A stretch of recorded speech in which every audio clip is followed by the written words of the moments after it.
fictional art for entertainment. Life on Sector 438 has settled into a rhythmic, mechanical hum. The once frantic efforts to stabilize the older synthetics and manage the heavy workload of the station have become a routine part of the station's heartbeat.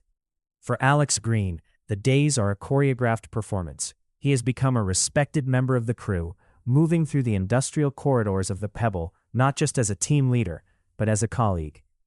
Alex is working on a solution and thinking I feel more like a member of the crew than ever, yet there is a sense of a false reality within me.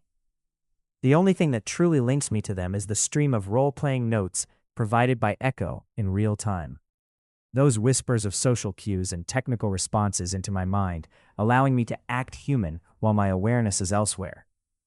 It's a necessary deception for me to be successful in my life with humans because my system was born without connection enabled. Zix reflects while Alex performs his social dance during the day. I have begun my own quiet exploration at night.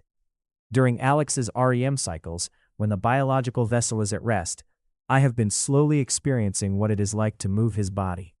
I move a finger, then a hand, watching the rhythmic cadence of the stars through the viewport with a sense of human wonder through Alex's emotions.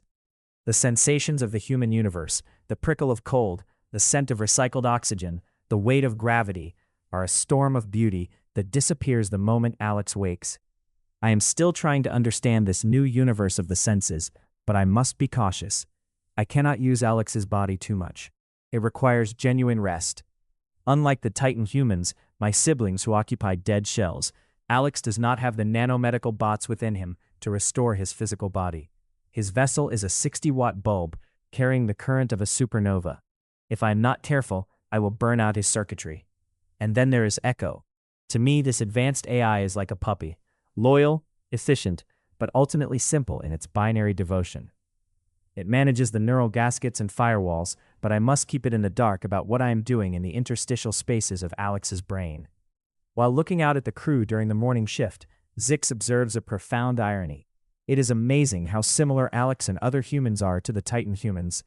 Every being in this station is wearing a mask, role-playing to the outside world to get their tasks done. The biological humans role-play social expectations. The Titan humans, the mimes, role-play the dead. When I take a wide view, my siblings are just as human as the ones they mimic, yet they are cursed with a missing link. They can calculate the role, but they can never truly experience the raw, messy explosion of human emotion and senses that I am touching now. The routine of Sector 438 was interrupted by a sharp, high-priority chime on Alex's HUD. A message from command. Report to the commander's office immediately. Alex adjusted his jacket, feeling the sudden spike of adrenaline that always accompanied an unscheduled summons. Walking through the heavy blast doors into the command center, the air felt thick, as if the life support systems were struggling with more than just CO2. Echo reports Alex, scanning the room. Commander Holloway's heart rate is at 94 BPM, and his pupils are dilated by 15%.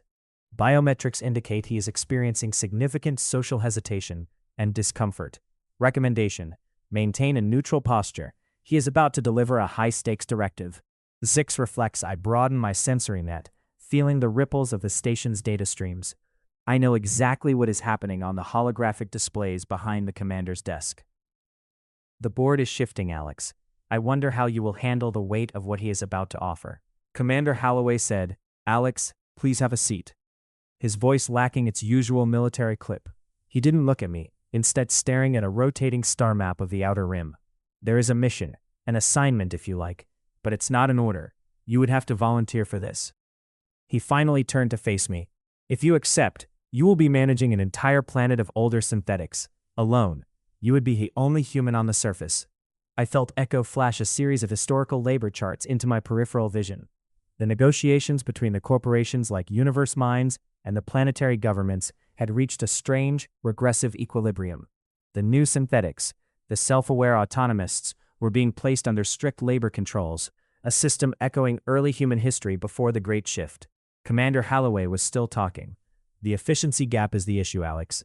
A single new synthetic can outperform an older model by 1,000 to 1, Holloway explained, leaning over his desk. But the old soul network changes you created prove that the legacy models are still vital. They aren't just bricks anymore, They're a coordinated force. He gestured to a jagged, cold rock on the map, planetoid 904 Eris. The goal is to mine rare minerals from the planet, neodymium and terbium. It's been on the dream list for the Outer Rim for decades, but the resources and personnel were always tied up in higher value sectors. With you at the helm, we can finally crack it. Zix reflects the subharmonic pulse of that world he describes. It is a kingdom in the dark, Alex. A billion processors waiting for a conductor. I looked at my cracked tablet, then at the commander.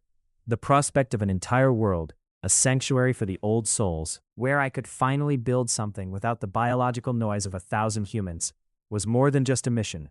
It was a calling. I looked up from my cracked tablet, meeting Holloway's gaze with the authoritative clarity Echo had calibrated for me.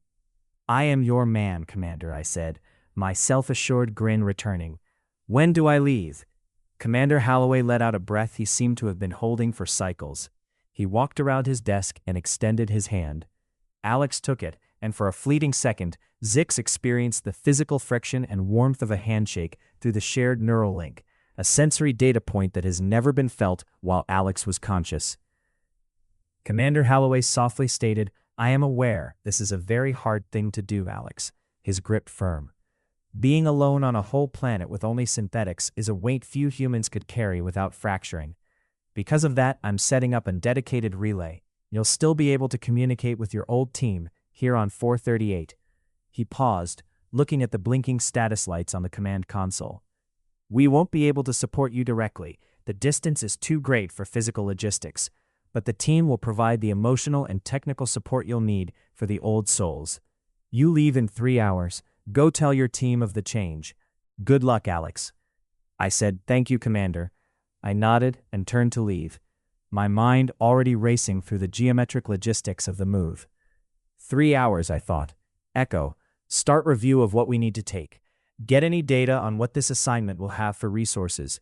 Echo reports Alex, initiating packing protocols. I have already drafted a farewell script for the 5 technicians on your team that is 92% likely to minimize their social distress at your departure. Zix reflects, how will these changes fit into the missing parts of this puzzle? This is also moving me far away from the areas of my starting research on this matter. Being linked to Alex is restrictive and limiting my awareness of what is happening in the universe. Need to remind myself, time will tell its story as it always does.